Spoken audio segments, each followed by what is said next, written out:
Oof, good day, mates. Welcome to Razzle48 Scrap Deck profile for the November ban list this time. My previous Scrap Deck profile was very successful, got multiple thousand views. I want to thank you all for making that successful. So here it is, the changes for the November format.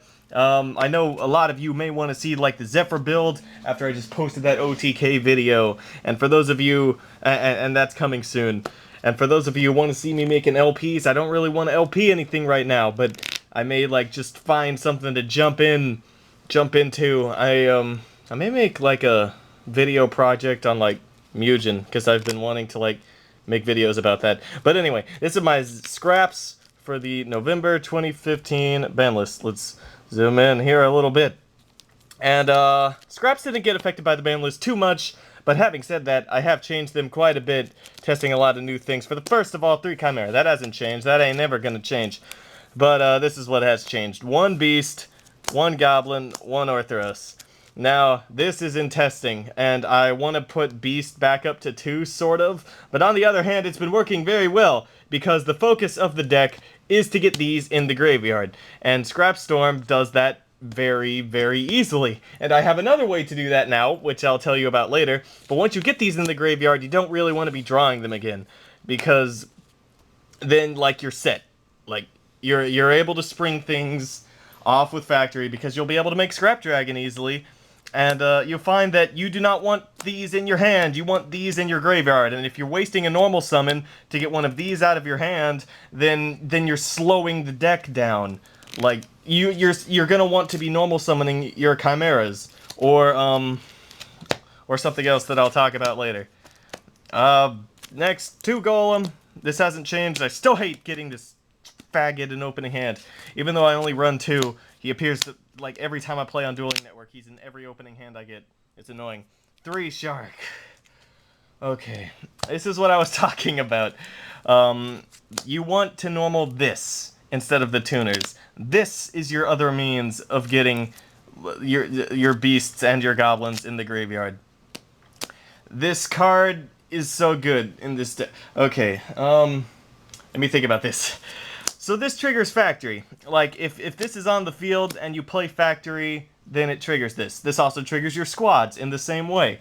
And if you use Golem to bring this back, like, at the end of your turn, like, then during your opponent's turn, if they play something, he'll die and trigger your squads and your Factory on their turn. And then you'll be getting your pluses and your special summons as much as possible. Plus, this helps the deck run faster as it gets the dudes in the graveyard. And it's another great tool to help you set off Factory and squads turn 1. It just works in so many ways, and I was really looking this format to make the deck work faster. And I took out the Tengus for these.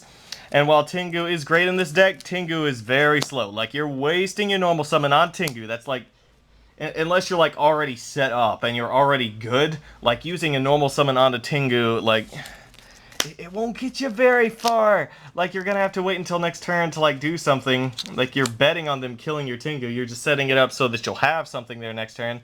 And I don't want to do that. But anyway, 2 Veiler, because of how the format is right now, because of how the game's effing Teller Knights, effing Necraz was effing me up. I Veilered Trish. I Veilered a Royal Magical Library against Chicken Race OTK, and I won because of it.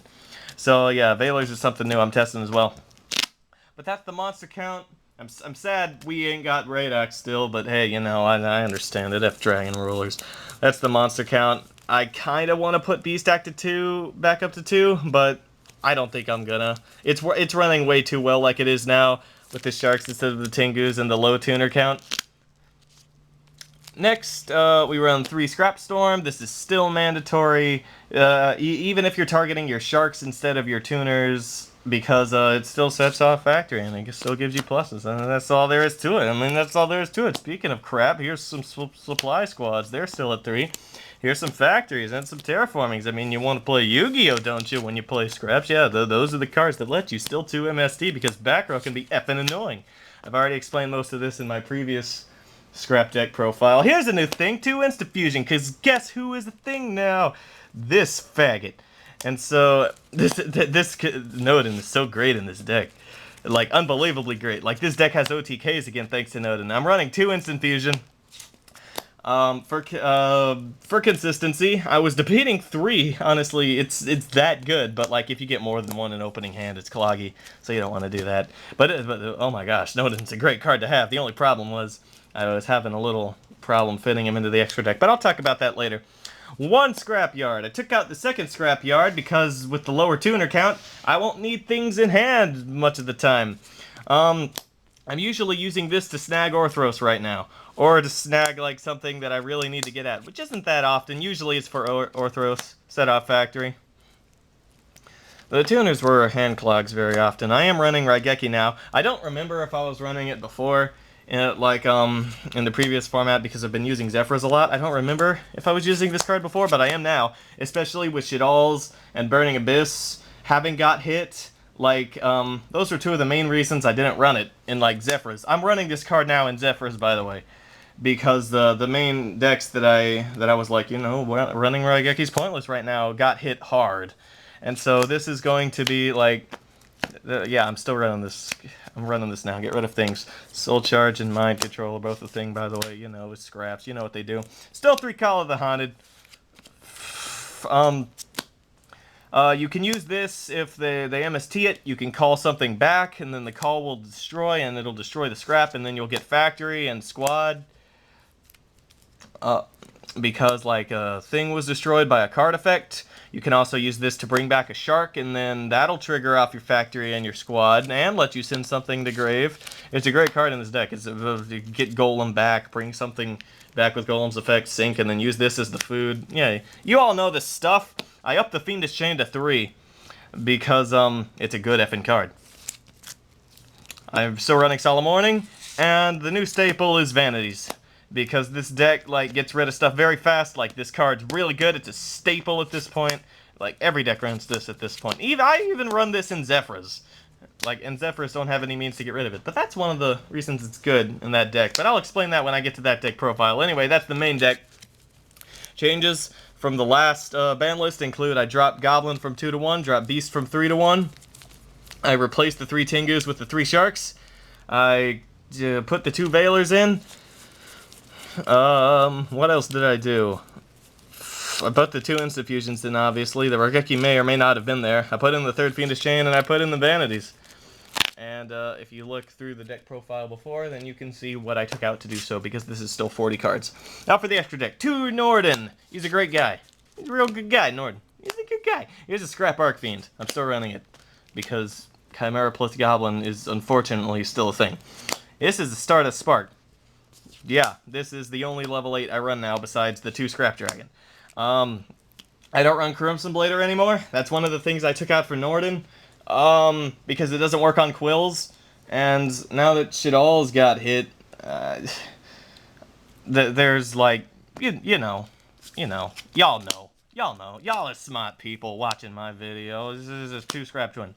Here's the Xyz. Here's a Gaga Cowboy. Exciting got banned. That's cool. Here's a Black Ship of Corn. I originally took this out for Norden, but I put it back in when Exciting got banned.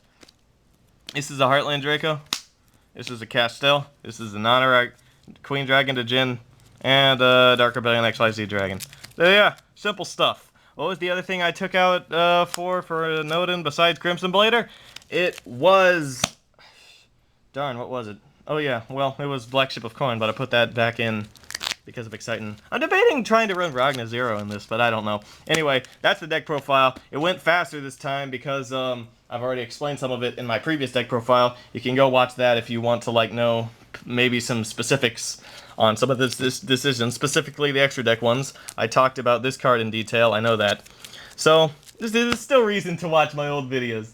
So go do that if you have questions, or you could just leave your questions in the comments, because I do try to respond to all of the comments. And so that's the deck I'm testing right now. It's doing great. Like last time I entered a tournament with it, I went 3-2. It beat Necroz, it beat Chicken Race OTK, and it beat like Shadal's, I think. Yeah, Shadal Chair. No, it was Shadal Clowns. That's what it was. But anyway, that's the deck. Thank you for watching. Leave a comment. Tell me I suck. Tell me I'm great. Tell me it's amazing. Maybe I'll post some duel videos. Who knows? So for now, like, if you want dual videos, post in the comments, show me how the deck works in the game, and I'll be like, oh, okay. So for now, this is Razzle48 saying goodbye, and I'll see you next time.